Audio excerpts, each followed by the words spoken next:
devastation comes to California. All right, dude.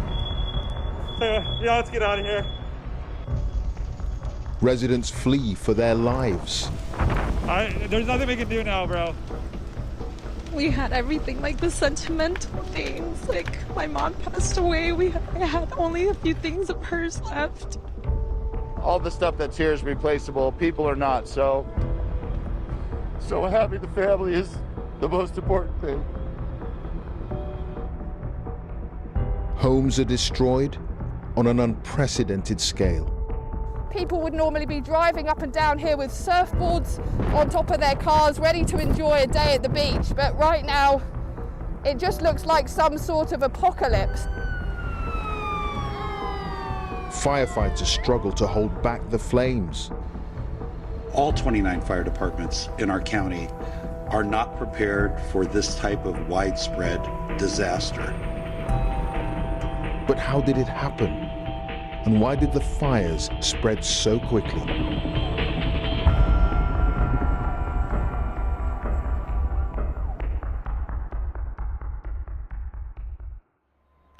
Los Angeles is America's biggest city on the West Coast, and people here are used to wildfires. They've destroyed homes and businesses time and time again, but no one could have predicted the scale of the tragedy about to unfold when news first broke of one fire in one community.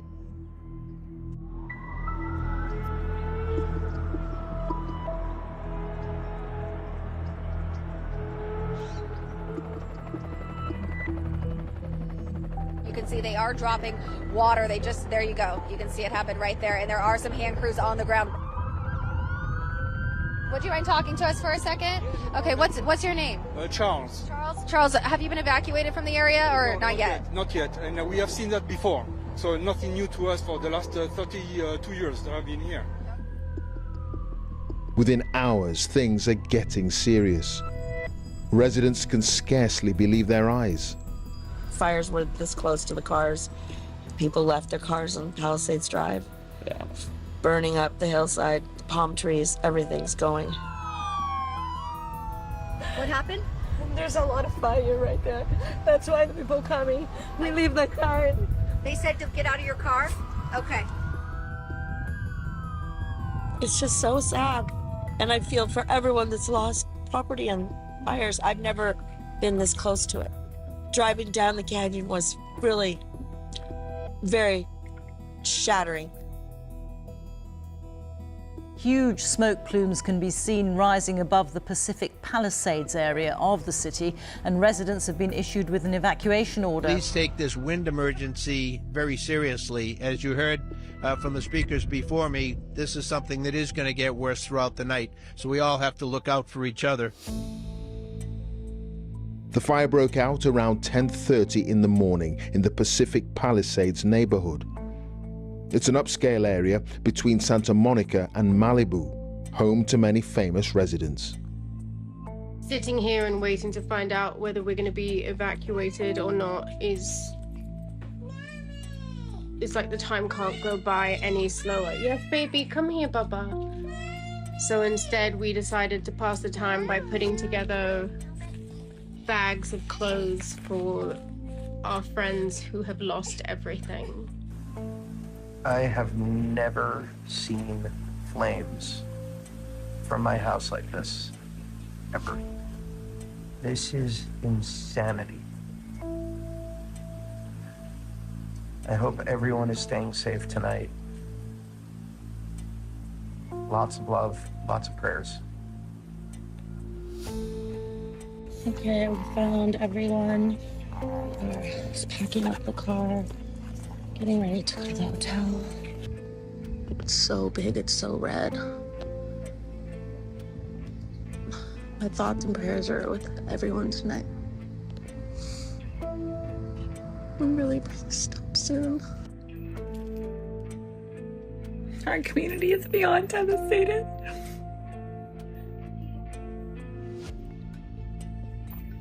We are all pulling together. A lot of my friends have lost their home. I'm waiting to see if our home will be there. Right now it's just a waiting game. Among the buildings threatened, the world-famous Getty Museum with 44,000 artifacts.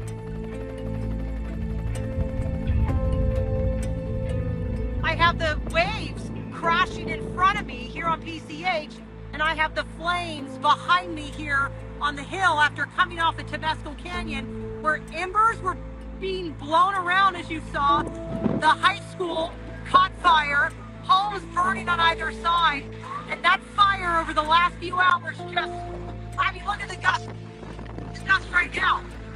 It's literally pushing, it's blowing south, so it is just throwing these flames over these hills and through these canyons.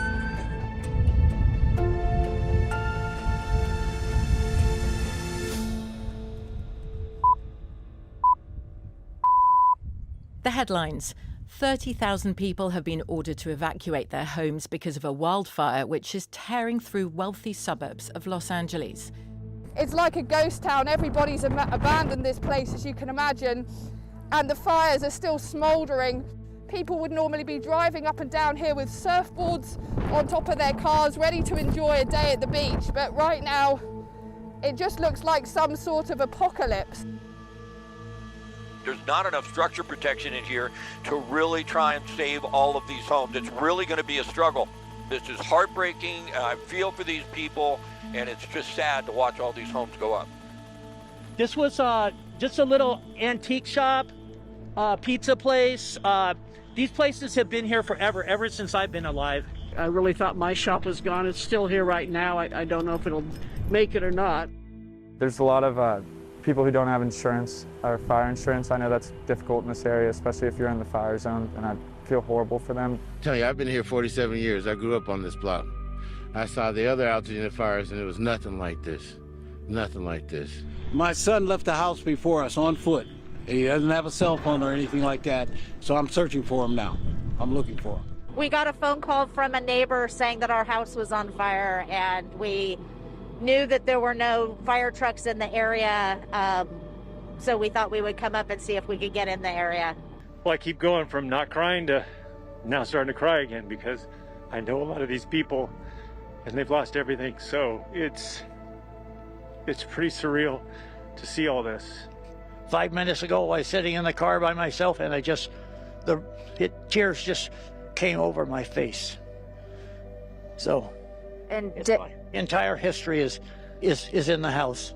We did take all of our family pictures and a few valuable paintings out last night, so you know, all the stuff that's here is replaceable. People are not, so Very lucky. So having the family is the most important thing.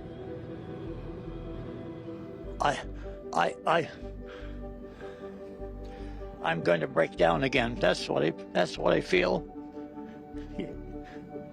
It's my whole life. Everything was in there. So lost everything. You shape up. You're supposed to be a support. Anyway, I'm okay. I'll be okay. I'm tough, and we'll start over. Even though I'm 91 years old, I'll start over again. The difference with this is that we've had these huge 50 to 80 mile an hour winds, and it's still windy. And so it didn't matter where the fire started yesterday, but the embers flew everywhere. Let's go back to Emma Vardy now. And Emma, this area is no stranger to wildfires, but nothing could have prepared them for this. What makes this so different is that there are so many fires burning at once, and they're burning so close to residential areas. Now, emergency crews on the ground have admitted they just don't have enough people to deal with this developing situation, and some of those fires are still growing in size. The hillsides are still burning behind us, and every time the winds blow, there's a gust of wind, we're just seeing flames up on the hillside there burst back into life. A reminder of how unpredictable this fire is and how much the winds have been driving it and making life so difficult. We have also been hearing about some serious injuries to residents who did not evacuate their homes, choosing to stay behind for various reasons to try and protect their homes, or simply leaving it too late. So emergency services are continuing to warn people to take evacuation orders very seriously, because this is a day like Los Angeles has not seen before, and it's not even close to being over yet.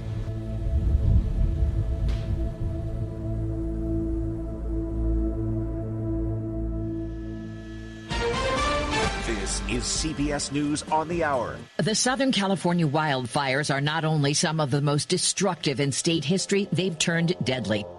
At least 5 lives now reported lost. Overnight, destruction continued. 15,000 buildings had been burned, and 100,000 people had been forced from their homes. Firefighters were overwhelmed, and there were increasing reports of looting. So if I very quickly take my mask off, the air is absolutely thick with smoke. The fire crews here tell us they have a shortage of water, and in many instances they're having to stand and watch these properties burn. It is a losing battle. I never thought it would come through here. David was hoping his home might have survived, but the whole neighborhood has gone, and with it, his house too.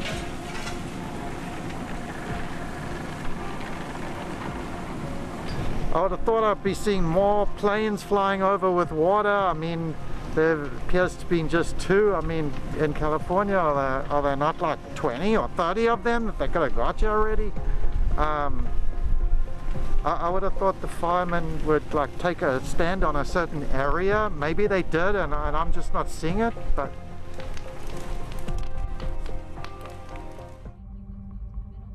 From Pacific Palisades, the fire spread across more than 17,000 acres, making it one of the biggest natural disasters in the history of Los Angeles. 5 separate fires were now burning. The Palisades and Hearst fires were almost completely uncontained. We've just been evacuated. We've just been evacuated from this Good Samaritan's car. You got it, Dad. Moving out vulnerable residents was proving far from easy. There's a fire right outside our car. We got it. No, not that way, Dad. My father-in-law has Parkinson's. He can barely move. This was a heroic effort on his part. It's very wobbly. Here, let me try to get you home. Which way do I go? This way, Dad, to the sidewalk. I went outside. I saw smoke and fire near my father-in-law's house and realized we need to go. The problem is we didn't have a car. I ran up and down the street where he was, Glen Haven, finally found a neighbor who was willing to swing by and pick us up. Most people had already gone at that point. And at that point, I grabbed his medicine. That's the only thing I could think to grab. Turn around, Dad. We got this. And at that point, we jumped in his car. This guy, Jeff, neighbor we'd never met before, but, you know, salt of the earth, saved our lives. As we're driving down, there's fires on both sides of the car. We're driving, we're suddenly seeing fires, you could feel the heat, and then the fires were getting closer and closer, and at that point, just being stuck there, surrounded by fire, the policemen started running up the street, get out of the car, get out of the car!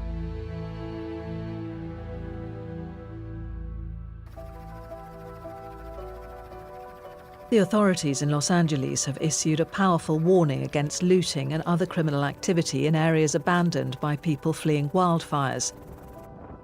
10 people are known to have died, but officials expect this number to rise.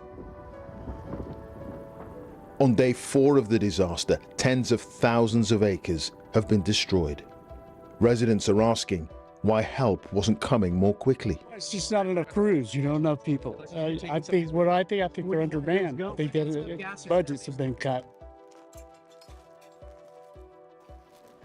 We actually came to say thank you to our house for being good to us. And we were good to it.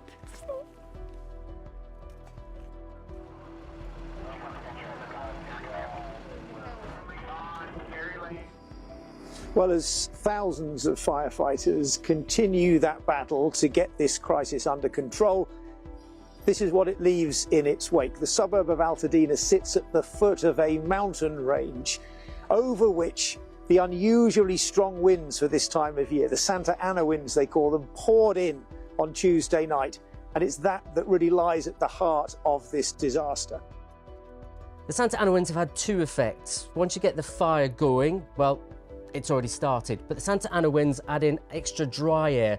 That sucks out all the moisture that's already there in the plants, so it dries them out quicker, so it's actually adding more fuel, and then the speed helps the spread.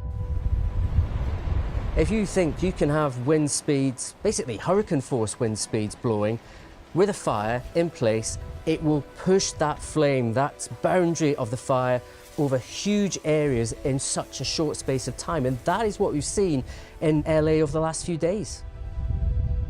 There's much debate about the emergency response. Were the authorities prepared for such a calamity? But there's also another question people are asking. Is the changing climate partly to blame for all the devastation? So what the climate scientists say is that the temperature is getting hotter. That's making things drier. You've got extended heat waves, which draw moisture out of the soil and out of the vegetation. So you've got more dry vegetation. So when a fire starts, there's more fuel to keep that fire going, and it's likely to burn longer and burn a larger area. The National Oceanographic and Atmospheric Administration did a paper looking at the relationship between temperature increase and wildfires. They found that climate change had caused an almost 200% increase, so almost doubled the area burnt by wildfires since the 1970s. People are saying now $150 billion, the most expensive fire in US history and presumably in world history. So as a climate journalist, you look at this and you say, this is one of those kind of key events in the history of the whole planet's understanding of the potential impacts of climate change.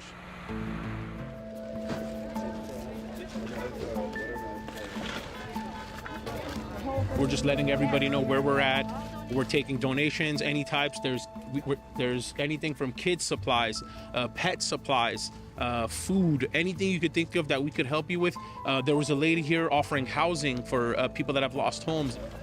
We're just trying to help in any way possible in a hard time like this. I came here because I'm in need. I lost my house, my childhood home. It's just devastating. This is crazy. City I grew up in is gone. We wanted to see if we could get water because that's the mostly thing that we're worried about, the water. We need water. Prince Harry and his wife Meghan have been meeting some of the first responders and victims of the fires at a World Central Kitchen site where food is being distributed. The couple spoke and, as you see, hugged some of the people who'd been affected by the Eaton fire. It's believed that they'd already contributed clothing, children's items and other essential supplies.